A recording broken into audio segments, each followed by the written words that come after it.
बरं काय येते मग तुला जेव्हा येते का हां जेवणच ज्यूस प्यायचं का कोणतं कोणतं बदाम शेक का कोणतं काजू शेक काजू शेक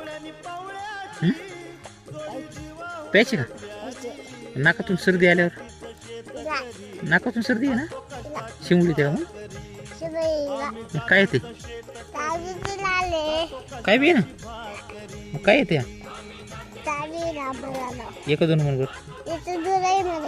म्हण एक दोन म्हण मग कुणाला येते पप्पाला कशाला घालायचे का आता मग तू म्हण म्हणल्यावर 10 पर्यंत म्हणल्यावर काजू शेक मग प्यायला मिळते बघ तुझ्या मनावर आता म्हणलास तर काजू शेक पाहिजे का काय पाहिजे म्हण मग एक दोन म्हण